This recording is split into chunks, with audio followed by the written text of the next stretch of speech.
সারা মাস অক্লান্ত পরিশ্রম করার পরে যখন প্রোডাকশন ফুলফিল করতে পারি তখন মাস্টার সাহেবের আর কোনো উপায় থাকে না। লাগাটুর কুয়াকাটা উনি আগেই বলেছিলেন যে একটা নির্দিষ্ট পরিমাণ প্রোডাকশন দিতে পারলে আমাদের কুয়াকাটা ট্যুরে নিয়ে যাবেন। সেই অনুযায়ী আমরা প্রথমেই গেলাম মাধবদী বাস স্ট্যান্ড। ওইখান থেকে আমরা একটি দূরপাল্লার বাসে করে যাব যাত্রাবাড়ি যাওয়ার জন্য আমরা বাসে উঠলাম। সেখানে ইউনিক সার্ভিস থেকে আমরা সরাসরি যাব কুয়াকাটা। ওইখান থেকে সরাসরি বাস আছে কুয়াকাটার, ওইখান থেকে আমরা যাব। এখানে কাচ্চিবাই নিচে আমরা নামলাম সরাসরি, তারপর যাব ইউনিক কাউন্টারে। এখানে বলে রাখা ভালো, সরাসরি বাসে যেতে হলে আপনাকে 890 টাকা পার পিস টাকা গুনতে হবে। যাওয়ার জন্য 890 টাকা এবং আসার জন্য 890 টাকা। রানা ভাই গ্রুপ কলে ব্যস্ত 1 2 3 4 5 6 7 জন মিলে গ্রুপ কলে ব্যস্ত রানা ভাই। তো আমরা টিকিট কাটলাম এখানে কাউন্টারে। আমরা 9 জন যাব, সেক্ষেত্রে আমাদের খরচ পড়েছে 8010 টাকা। যাওয়ার জন্য 8010 টাকা, আবার আসার জন্য 8010 টাকা লাগবে। তো এইটা হলো আমাদের বাস। রাকিব ভাই, আলামিন ভাই, তারপর ফারুক ভাই, মাহবুব ভাই, রানা ভাই, ফারুক 2 এবং আসছেন আমাদের মাস্টার সাহেব। এই আমাদের ইউনিক সার্ভিস। লাইট অফ করে দেওয়ার পর যখন ড্রিম লাইট দিল, এখানে দেখাচ্ছি আমাদের শ্রদ্ধেয় জিএম স্যার আবদুল্লাহ ফরহাদ এবং অ্যাকাউন্টেন্ট আলামিন। মধ্যরাতে আমরা খাবো আলমদিনা রেস্টুরেন্টে, মানে ইউনিক সার্ভিসেরই নিজস্ব রেস্টুরেন্ট আলমদিনা রেস্টুরেন্ট। ওইখানে আমরা রাতে খাবো ভুনা খিচুড়ি। ভুনা খিচুড়িটা আমার মতে ওইখানের বেস্ট ছিল। আমার তরফ থেকে 9 আউট অফ 10, মানে খুবই টেস্টি। যারা যাবেন তারা বুঝতে পারবেন খেয়ে যে ওদের ভুনা খিচুড়িটা মাশাল্লাহ পারফেক্ট। আসসালামু আলাইকুম স্যার। ওয়ালাইকুম আসসালাম ওয়া রাহমাতুল্লাহি ওয়া বারাকাতুহু। আলমদিনা হোটেলের রেস্টুরেন্টের খাবার খাইলেন? ফাটাফাটি। না কি খাইলো না দিকে আরে ফাটাফাটি। আমার দিকে না কি আছে সব কিছুই ভালো। কত ফানি, গত 2 দিন ধরে খালি ভুনা খিচুড়ি খাওয়াইতাছি, আবার ভুনা খিচুড়ি খাইলেন? বেস্ট বেস্ট, ভালো লাগছে? বেস্ট। এই যেন আরেকজন খাই হেডা বইরা খাইয়ে এজন কেমনে ফোটা দিছে দেখেন। আর আমাদের সদ্য জিএম স্যার রেস্ট নিতেছে। চেয়ার ভাঙবো চেয়ার ভাঙতো না, কোচিং চেয়ার। বাকিরা সব ঘুমাচ্ছে। আমাদের ড্রাইভার সাহেব, আমাদের রাইডার। ঘুমাচ্ছিলাম খুব ভোরে, তাই উঠে ভাবলাম যে দেখি কে কে ঘুমাচ্ছে কীভাবে। এই যে আলামিন ভাই, এগুলি সব টাকাই আছে, মানে ঘুমায় নাই, সারা রাত তো ঘুমায় নাই। এই যে ঘুমের পাগল রানা ভাই এবং ফারুক ভাই, এই দুজন বাইরে ভাই, এরা যেখানে বসতে পারে ওইখানে ঘুমাইতে পারে।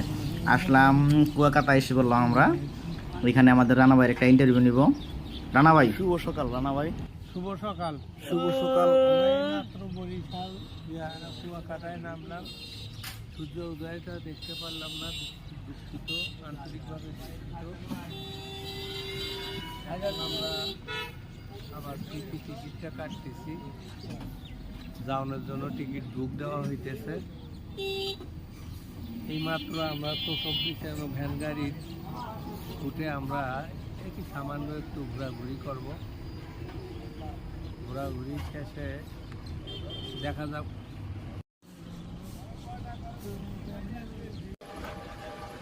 আমরা উদ্দেশ্য হলাম এখন আমাদের হোটেলে, যেটা আমরা প্রি বুক করে রেখেছিলাম, হোটেল আমির হামজা।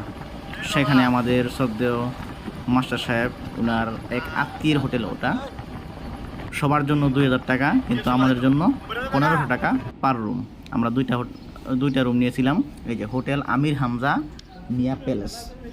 হোটেলটা দাম অনুযায়ী, মানে আগে যে 1500 টাকা ভাবছিলাম যে 1500 টাকায় কেমন হোটেল হবে, কিন্তু তা না, কিন্তু হোটেলটা কিন্তু লাক্সারিয়াস টাইপের। যারা যাবেন তারা বুঝতে পারবেন যে লাক্সারিয়াস হোটেলে থাকতে হলে আপনাকে মাত্র পার রুম 2 বেড 2000 টাকা গুনতে হবে। মানে এটা এই টাইপের কোনো হোটেল যদি আপনি কক্সবাজার নেন তাহলে মিনিমাম 10,000 টাকা লাগবে আমার মতে। এই যে হোটেলে আপনার গ্রাউন্ড ফ্লোরে মাছ চাষ করা আছে, মানে শখের বয়সে হোটেলের মালিক মাছ চাষ করছে, সামুদ্রিক মাছ। রাকিব ভাই ভিডিও করা নিয়ে ব্যস্ত। আমরা এখন আমাদের রুমে চলে যাব। আমাদের 2টা রুম নিয়েছি, যেহেতু আমরা ওইখানে থাকবো না সেক্ষেত্রে আমরা 2টা রুম নিয়েছি শুধু আমাদের ব্যাগপত্র রাখার জন্য। আমাদের জিএম স্যার আমরা যেটা ছিলাম 302, আরেকটা নিয়েছিলাম 303 নাম্বার রুমটা। রুম ঠিকঠাক, পরিবেশ ভালো। রুম নাম্বার 303, এখানে ছিল মুরব্বীরা। এই রুম ঠিকঠাক, সব রুমে এসি ছিল, ফ্যানও ছিল, এবং ওই রুমের যে বারান্দাগুলি খুব ভালো ছিল। ওইখান থেকে খুব ভালো লাগছে পরিবেশটা, যে এত কম টাকায় এত ভালো মানের একটা হোটেল পাবো ভাবতে পারি নাই। এটার ফুল ক্রেডিট আমাদের মাস্টার স্যার কবির স্যার, তাই। আমি কি করব? আর আমাদের ফারুক ভাই প্রকাশ করতেছে, রানা ভাইকে নিয়ে শুনেন। না, রানা ভাই সূর্য উদয়টা দেখতে ভালো না, উনি অনেক কষ্টে একদম কষ্ট নিয়ে ওই যে কোনায় শুয়ে আছে। আর ওই যে রানা ভাই ভাই সূর্য দয় দিতে পারেন নাই, কিন্তু সূর্য অস্ত কিন্তু আপনি দেখবেন কুয়াকাটা কিন্তু আমরা যে যাওয়ান যাবো এরকম লাল হবে, সূর্যটা আমরা আপনি সূর্য দেখতে পারেন না অসুস্থ, কিন্তু সূর্য অস্ত দেখবেন। হ্যাঁ। তারপর খুব ক্লান্তি ভাব নিয়ে একটু রেস্ট নিলাম রুমে, এবং হোটেল থেকে আমাদের ভালো সার্ভিস দিয়েছে। ব্রাশ, টুথপেস্ট, শ্যাম্পু, মাগনা ব্রাশ আর টুথপেস্ট পাইয়া সবাই কামালকা দাঁত এমনভাবে মাজছে যেন বছরের পর বছর কেউ দাঁত মাজে নাই। বিশেষ করে আমিও মাজছি, এটা সবাই বললাম আর কি।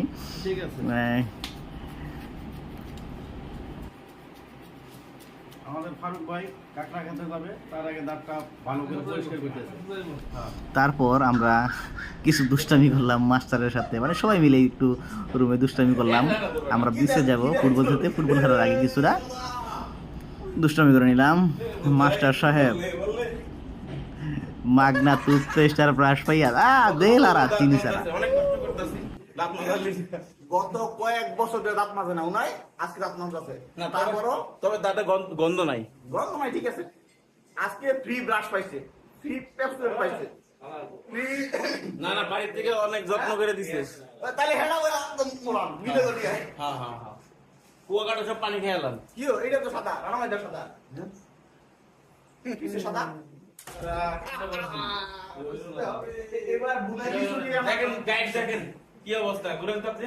এই যে এই দেখেন, হ্যাঁ নিচে আছে বুঝাই।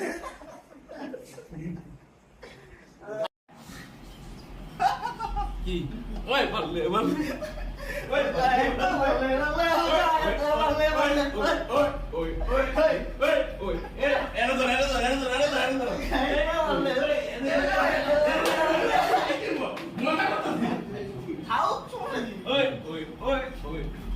বান্ধবী নাই, বান্ধবী নাই।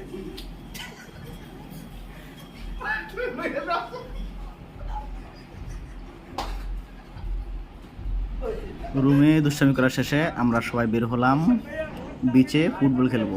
সবার জন্য নতুন জার্সি, দেখা যাচ্ছে আমাদের জিএম স্যার, রানা ভাই, পুরা জুভেন্টাস টিম, বুঝছেন, পুরা ফুটবল জুভেন্টাস টিম। আমাদের জুভেন্টাস টিম যাবে এখন বল কিনতে, তো বলতেছে যে রিক্সায় চড়ে যাই। রাকিব ভাই বলতেছে এই মানে কষাইগিরি করলো আর কি, যে গোস্ত কিনবেন নি, গোস্ত ফ্রেশ গোস্ত। আমরা ফুটবলের দোকানে যাই, ওখান থেকে একটি ফুটবল কিনবো। সবাই পছন্দ করতেছে কোন ফুটবলটা নেওয়া যায়, তো অবশেষে একটা ফুটবল পছন্দ হয়েছে। ফুটবলটা হলো ব্রাজুকা ফুটবল, খুব সুন্দর একটি ফুটবল নিলাম আমরা। আমাদের বলটা নিয়েছিলাম 700 টাকা দিয়ে। বিচে গেলাম সবাই, আমরা 9 জন 2 গ্রুপ হলাম, এক গ্রুপে 5 জন, আমরা ছিলাম 4 জন। তো খেলতেছিলাম, অনেকেই হয়তো অনেক দিন পর খেলতে নেমেছে, হাঁপিয়ে যাচ্ছিল সবাই। এবং এক পর্যায়ে দেখা যায় যে আমাদের রাকিব ভাই উনি খুব বড় ধরনের একটা ইনজুর্ড হয়, পায়ে ব্যথা পায়, এবং ওনাকে নিয়ে আমরা অলরেডি হাসপাতালে যেতে হয়। ওইখানে ট্রিটমেন্ট করে তারপর আমরা আমাদের খেলার পরিসমাপ্তি হয় 0-0 গোলে। তারপর আমরা আবার যাব হোটেলে, হোটেল থেকে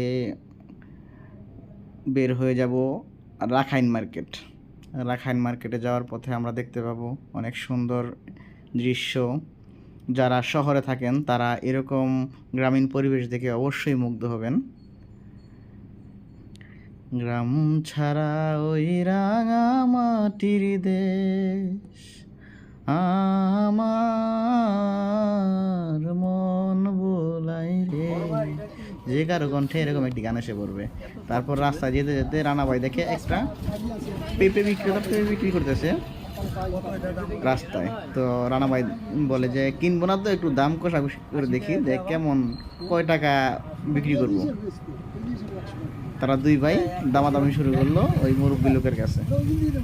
তো ভেবেছিলাম খুব কম দামে নিতে পারবো, কিন্তু এরকম দাম চাইছে, ওইটা নেই নাই, আমরা ওই পেঁপেটা নেই নাই, রেখে এসে পড়ছি। দামটা অনেক বেশি চাইছিল, ঢাকায় আমরা যেরকম প্রাইজে খাই এর চেয়ে বেশি দামে। আর আমাদের ট্যুরের সবচেয়ে বড় আকর্ষণ রানা ভাইয়ের মুখে বিদেশি জাতীয় সঙ্গীত, শুনেন। চিং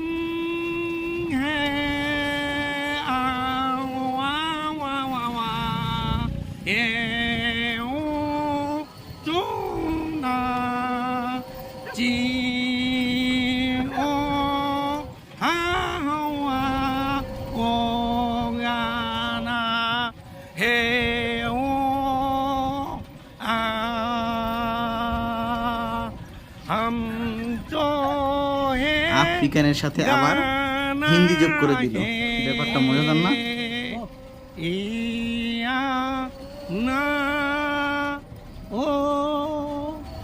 এরপর রানা ভাই শোনাবেন তার ছোটকালের মানে বাল্যকালের তার মায়ের সাথে একটি কাহিনী। মনে করেন আমি গ্রামে থাকি, তা বাড়িতে গেছি, আমার মায়ে কইতেছে কি যে বলে এই ধান একটু চাউল করে নিয়ে আসা লাগে, তা লোকজন নাই, বাবা তুমি খালি হ্যান্ডেলটা ধরে থাকো। রানা ভাইয়ের গল্প শুনতে শুনতে এখন আমরা চলে আসছি রাখাইন মার্কেট। কুয়াকাটার সবচেয়ে আকর্ষণের একটা জায়গা হচ্ছে এই রাখাইন মার্কেট। এখানে আপনি রাখাইনদের মিউজিয়াম দেখতে পারবেন, রাখাইনদের শপ দেখতে পারবেন, রাখাইনদের ঐতিহ্যবাহী কিছু পোশাকও দেখতে পারবেন, যারা এখানে দোকানে সেল করে ওদের ঐতিহ্যবাহী পোশাকগুলো। তো ফার্স্টেই আমরা যাব রাখাইন জাদুঘর মানে রাখাইন মিউজিয়ামে।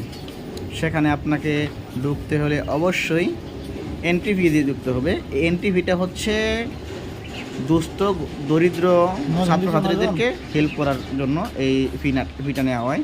এখানে আপনি 10 টাকা করে এন্ট্রি ফি দিয়ে ঢুকতে হবে। তো সামনে দেখতে পাবেন রাখাইন মার্কেটের ভিতরে কি কি আছে।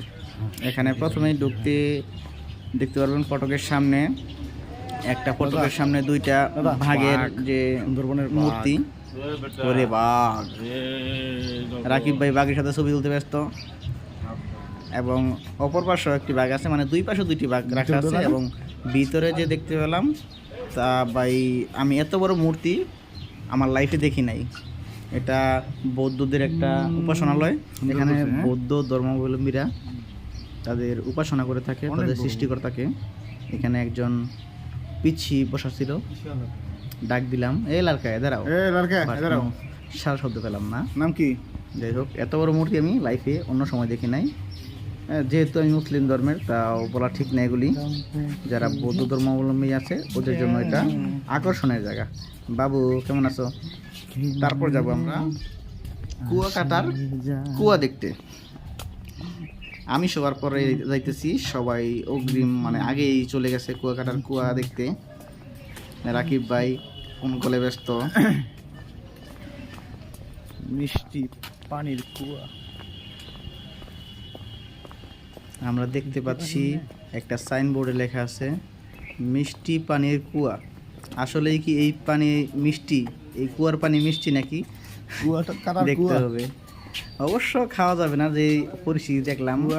ফারুক ভাই, আমাদের মাস্টার সাহেব আছেন এবং জিএম স্যার বলতেছে এই কুয়ার জন্যই কি কুয়াকাটার নাম রাখা হয়েছে কুয়াকাটা। আসলে কি তাই? কুয়ার পানি জায়গাটা কেমন? কুয়ার পানি অত্যন্ত নোংরা। মিষ্টি পানি কে কে খাইবে? হলো কুয়া কাটার কুয়া খান। এই যে হলো কুয়া কাটার কুয়া, এটা ব্রিটিশ আমলে তৈরি করা হয়েছিল। সবাই ভিডিও করতে ব্যস্ত, যে বাসায় নিয়ে সবাইকে দেখাবে যে এই দেখো কুয়াকাটার কুয়া। কুয়াকাটার যে রাখাইন মার্কেটের যে শপগুলি আছে এখানে আমি ঘুরে দেখলাম, এখানে অনেক ঐতিহ্যবাহী পোশাক আছে। বিশেষ করে সামনে আমাদের যে শীত আসতেছে, শীতের জন্য শাল, মেয়েদের জন্য। আপনারা যারা ফিমেল আছেন তারা এখানে আসলে আপনাদের পছন্দের অনেক জিনিস পেয়ে যাবেন। আর যদি কেউ গার্লফ্রেন্ড নিয়ে আসেন তাহলে নারীর সাথে পকেটে কারি টাকা নিয়ে আসবেন, কাপড় হাউস। নয়তো আপনার অবস্থা কাইল হয়ে যাবে। কারণ এইখানে ফিমেলদের বহুত কিছু আছে যেগুলি আপনি ক্রয় করতে পারবেন। দোকানের নামটা বাংলিশ করে লাইছেন না তাইলে আপনার পকেট ফাঁকা, ঠিক আছে। আর এখানে আপনাকে কিছু ক্রয় করতে হলে প্রচুর বার্গেনিং করতে হবে। যেমন আচার আছে, আচারের প্রাইস আপনাকে ডাবলের চেয়ে বেশি চাইবে আপনার কাছে। ধরেন 100 টাকার আচার আপনার কাছে 200 টাকার উপরে চাইবে, কিন্তু এটা আপনার বার্গেনিং করে কিনে নিতে হবে।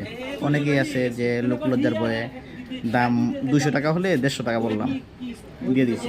কিন্তু ভাই আমি পরিশেষে 250 টাকার আচার 80 টাকায় নিতে পারছি বার্গেনিং করে। এখানে মাস্টার সাহেব একটা শাল দেখতেছে যে বাবির জন্য নেওয়া যায় কিনা।